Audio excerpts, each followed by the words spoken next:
Lena, a dedicated biologist played by Natalie Portman, lives in a quiet, almost airless routine. Her life is marked by absence and unanswered questions. A year earlier, her husband Kane, a highly trained soldier portrayed by Oscar Isaac, vanished during a classified mission.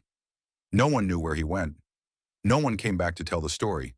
Everyone assumed he was dead. Then one unremarkable afternoon, he simply walks through their front door. But the man standing before her isn't the Kane she remembers. His eyes are distant, his voice flat, his movements slow, deliberate, as if every step is measured against some invisible weight. Before Lena can process the shock, he starts coughing violently, blood spilling from his mouth. Within moments, black SUVs pull up outside, and heavily armed agents rush them away.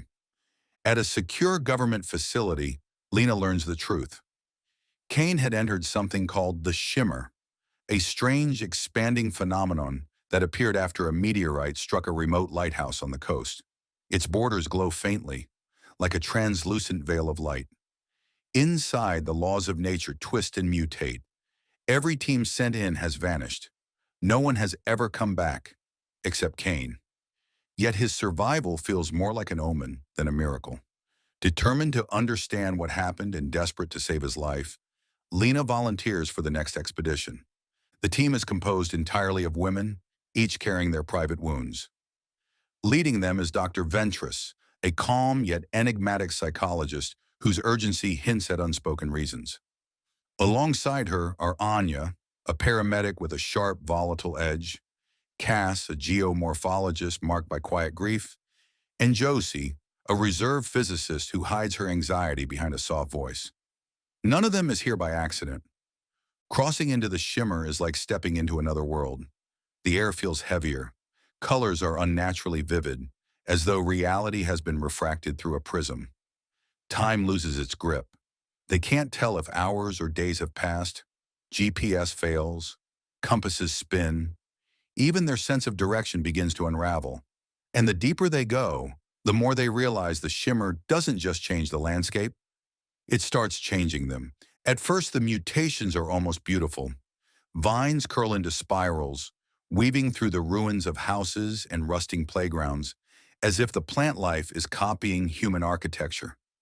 Fields of flowers bloom in impossible patterns, petals seemingly spliced together from dozens of species. It's mesmerizing, but every instinct screams that something is wrong.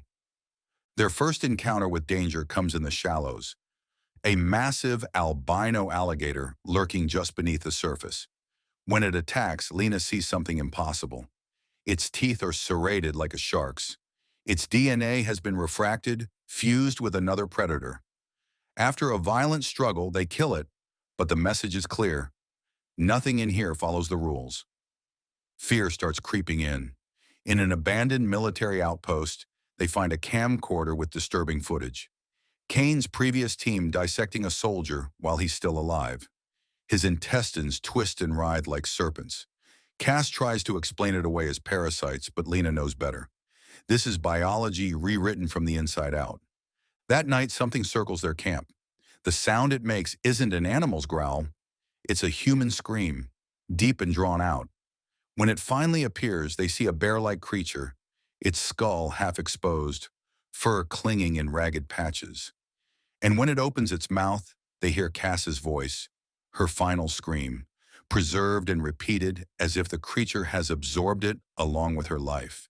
The attack is chaos. Anya, already unraveling under the strain, turns on Lena and Dr. Ventress, convinced they're hiding the truth. She ties them to chairs, paranoia dripping from every word. Before she can act, the bear bursts in. The gunfire is deafening, but it's too late. Anya is torn apart in seconds. By morning, the forest is silent. Josie seems calmer now, almost serene. She tells Lena that fighting the change only leads to violence, but accepting it might bring peace. As she speaks, green shoots emerge from her skin, curling up her arms like ivy. Without fear, she walks into the trees, her body slowly transforming into a figure of blooming flowers. And then she's gone. Alone now, Lena heads toward the lighthouse, the heart of the Shimmer. The beach outside is covered in jagged, glass-like structures, as if the sand itself has been melted. Inside, the walls are charred black, a massive hole yawning at the center where the meteorite rests like a silent heart. On the ground inside the lighthouse lies a burnt, almost skeletal human form. Beside it, a camera. Lena presses play. Kane sits in the same spot, speaking calmly into the lens. His words are quiet but final.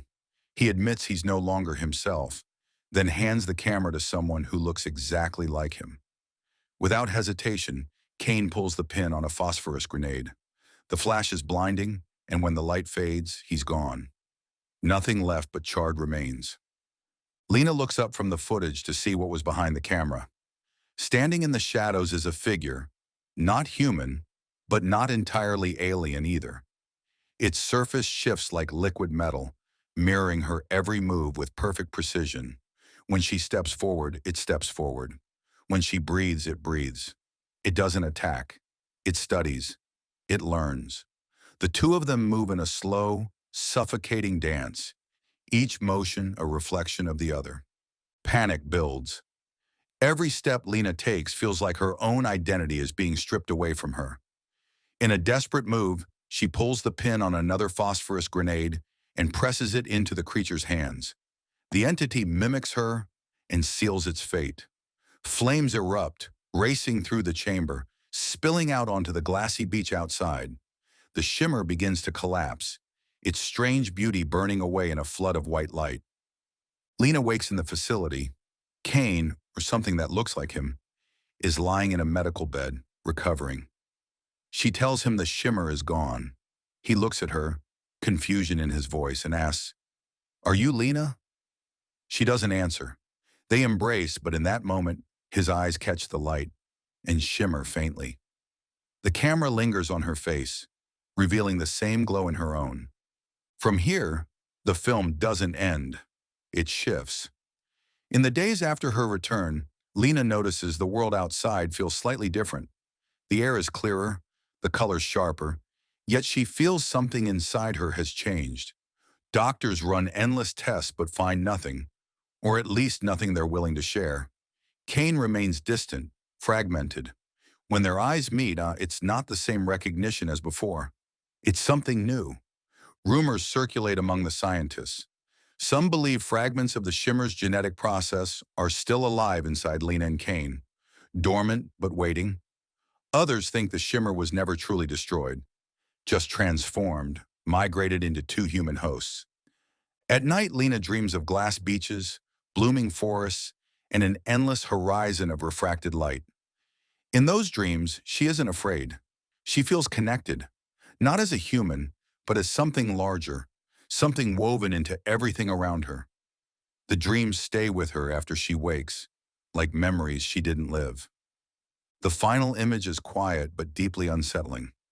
Lena and Kane in the sterile white room, holding each other, their eyes glimmering softly. The shimmer isn't gone. It's here now, and it may only be a matter of time before it grows. That's the haunting genius of Annihilation. It never confirms whether what they carry is contamination, evolution, or something in between. The shimmer didn't kill. It refracted, transformed, and integrated everything it touched. Lena's journey wasn't about defeating an alien threat, but confronting the inevitability of change, and the truth that some changes can't be undone. Garland closes the film not with an explosion, but with an embrace. The danger isn't locked away in a remote zone anymore. It's breathing our air, wearing familiar faces. And that final, flickering shimmer in their eyes is more chilling than any monster could be. Because it's not just about what they brought back from the lighthouse, it's about the possibility that it could already be inside us too.